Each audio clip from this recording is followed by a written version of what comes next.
everyone. Today I am going to teach you about scalp. It is a very important topic. So let us learn about the scalp. We're going to talk about its definition, extent, structure, blood supply, nerve supply, and lymphatic drainage. Again, definition, extent, structure, blood supply, nerve supply, and lymphatic drainage.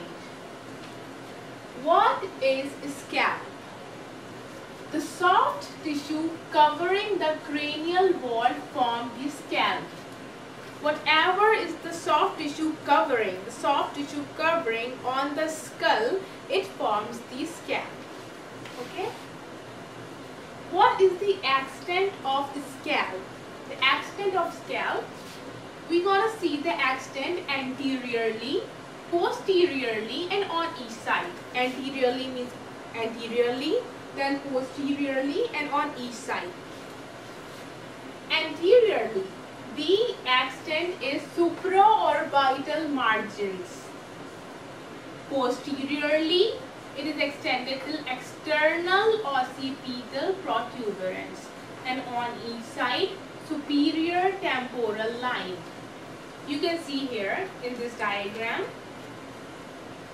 the anteriorly, here it is supraorbital margin, posteriorly the external occipital protuberance, and on each side the superior temporal line. So it's anteriorly supraorbital margins, posteriorly external occipital protuberance, on each side superior temporal line. Okay, now let us learn about the structure of the scalp.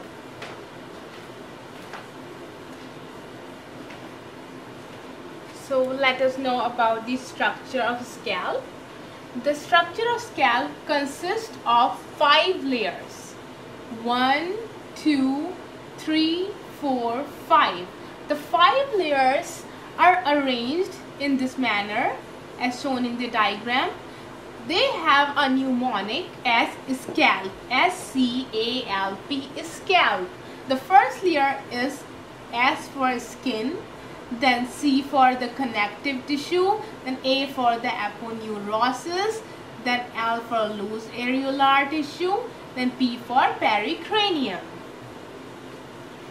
So let us know about the skin. What is the skin? It is thick and hairy layer.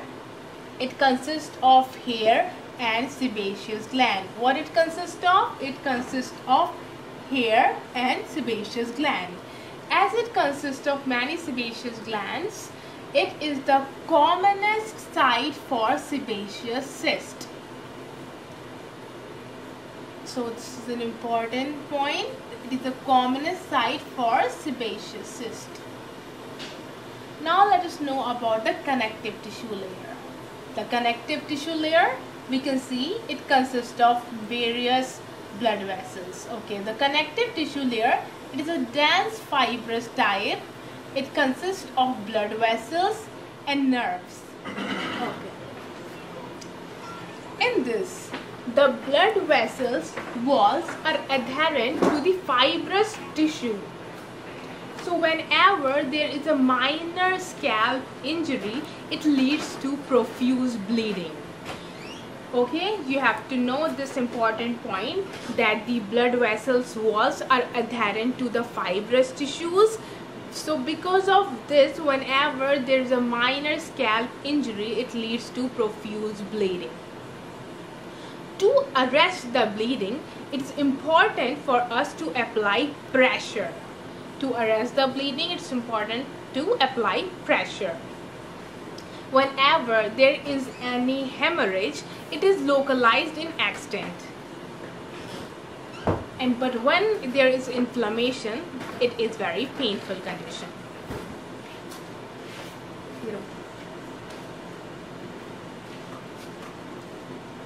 So we have to remember this. Whenever there is a minor injury in this area, it leads to profuse bleeding. profuse bleeding.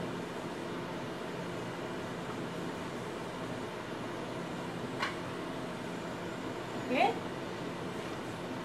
and if there is so for that we have to apply pressure to arrest it, and the hemorrhage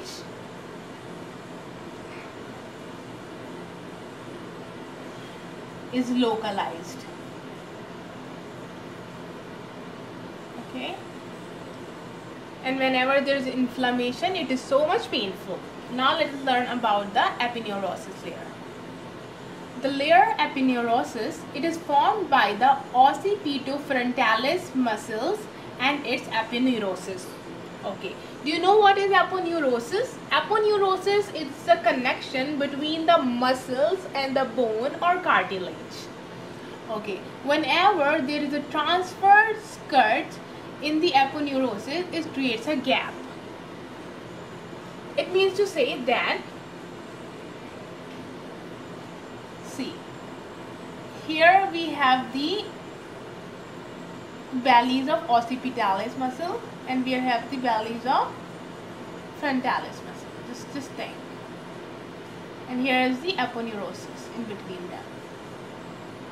Okay, so the occipitalis muscle is pulling back the aponeurosis, and the frontalis muscles, they are pulling the aponeurosis in front. So here a tension is created between in this aponeurosis.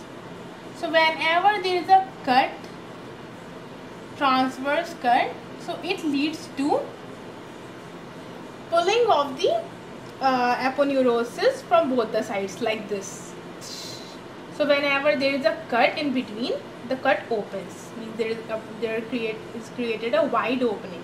When there is a created wide opening, this is the gap, like this cut is created, so it will open like this. So it means this, whenever there is a transverse cut, it leads to formation of a gap. Okay, now let us learn about the loose areolar tissue. The loose areolar tissue, it is the fourth layer of the scalp. It consists of imaginary veins. This is very important point. It consists of imaginary veins. What are the imaginary veins? These are the veins that connects the scalp to the dural sinuses, intracranial dural sinuses. So these imaginary veins, they are valveless. What they are? They are valveless. They are valveless veins. So they leads to communication between the scalp and the intracranial dural sinuses.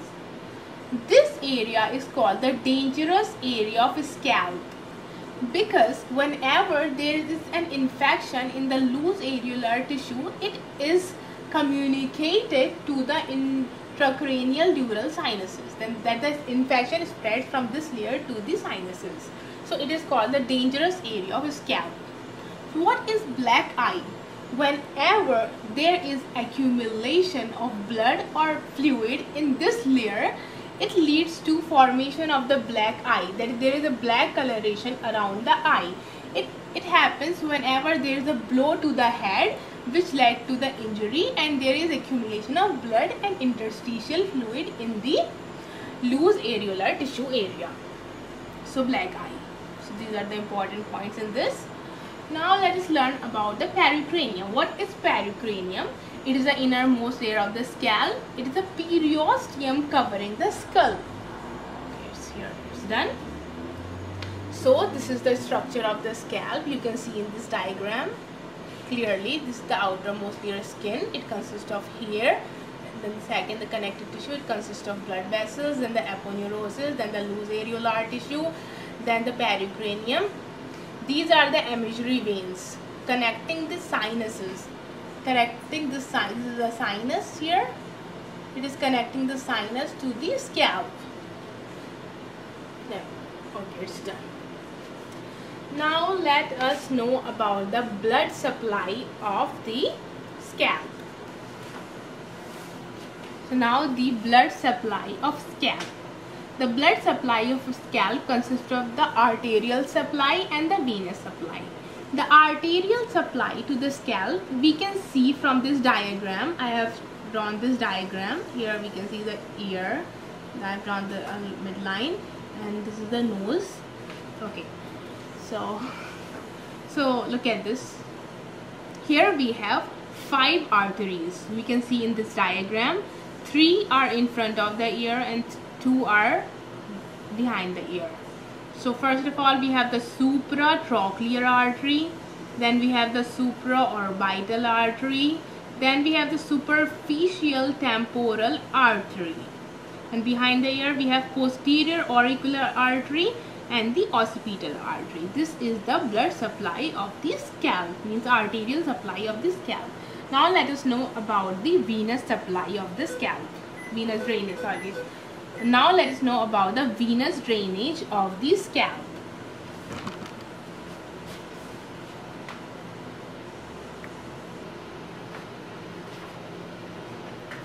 The venous drainage of the scalp. The venous drainage consists of the veins. These are the veins which have the similar names as that of the arteries. These are the supratrochlear vein, supraorbital vein, superficial temporal vein, posterior auricular vein, and occipital vein. These are the veins. We have 2 sets of emeryary veins here. The parietal emeryary vein and the mastoid emeryary vein. What are the parietal emeryary veins? I'll tell you what are the parietal emeryary veins. These are the veins that passes from the parietal foramen and they connects the superficial temporal vein to the superior sagittal sinus. Superior sagittal sinus. Superficial temporal vein and superior sagittal sinus in the intracranial. Superior sagittal sinus. Now the mastoid emeryary vein. What is this? This is the vein, this is the emeryary vein that passes from the mastoid foramen. The mastoid foramen, the parietal was parietal foramen. Okay, mastoid foramen, and it connects the posterior auricular vein to the sigmoid sinus. Okay, sigmoid sinus. Now we have 2 sets of the diploic vein. They are the frontal diploic vein and the occipital diploic vein. Now let us know about the nerve supply of the scalp. Here I am showing you the nerve supply of scalp. You can see from this diagram the nerve supply. We have 10 nerves supplying the scalp. The 5 nerves are supplying the scalp in front of the ear and 5 are behind the ear. Okay. The 5 which are supplying in front of the ear, out of them 4 are sensory nerve, 4 are sensory nerve, and 1 is motor nerve. And the nerves behind the ear, the 5 nerves, out of this 4 are sensory nerve and 1 is motor nerve. Okay. Now let us know about the nerves. We have the supratrochlear nerve, supraorbital nerve. They have the similar names as that of the arteries and veins. Now we have zygomaticotemporal nerve, then temporal nerve, then auriculotemporal nerve, then behind the ear greater auricular nerve, posterior auricular nerve, lesser occipital nerve, greater occipital nerve, and third occipital nerve. So these nerves, the supratrochlear nerve and the supraorbital nerve, they are the branches of the ophthalmic division of the trigeminal nerve. The zygomaticotemporal nerve, it is a branch of maxillary division of the of trigeminal nerve. The temporal nerve, it is a branch of facial nerve, that is cranial nerve 7. This is a motor nerve. Then auriculotemporal nerve, this is a branch of mandibular division of the trigeminal nerve. So out of these, the supratrochlear nerve, the supraorbital nerve, the zygomatic-temporal nerve and the auriculotemporal nerve, they are the sensory nerves, but the temporal nerve is a motor nerve. Now here behind the ear we have the greater auricular nerve. It's a branch of the cervical plexus. Then posterior auricular nerve is branch of the facial nerve. Then lesser occipital nerve, greater occipital nerve, and the third occipital nerve. Out of these, the greater auricular nerve, the lesser occipital nerve, the greater occipital nerve, and the third occipital nerve, they are the sensory nerves. But the posterior auricular nerve, it is a motor nerve. So you can learn it easily. You can draw the diagram and learn it easily. The first two, they have the similar name as that of the arteries. Then we have the zygomatico-temporal nerve, temporal nerve, auriculotemporal nerve. They have temporal in their names. It is because it is in the area of the temporal bone.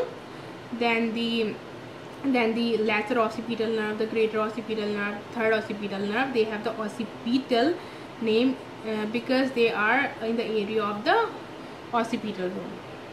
Okay, so we are done with the nerve supply. Now let us know about the lymphatic drainage of scalp. The lymphatic drainage of the scalp, the anterior part is drained into the parotid lymph node, and the posterior part of the scalp is drained into the mastoid and occipital lymph nodes.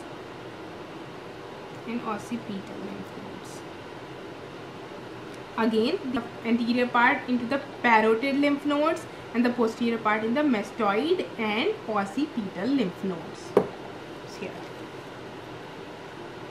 So we are done with our topic scalp. So what we have learned till now? The definition, the extent, the structure, the blood supply, the nerve supply, and the lymphatic drainage of the scalp. Again, I'll show you the whole thing.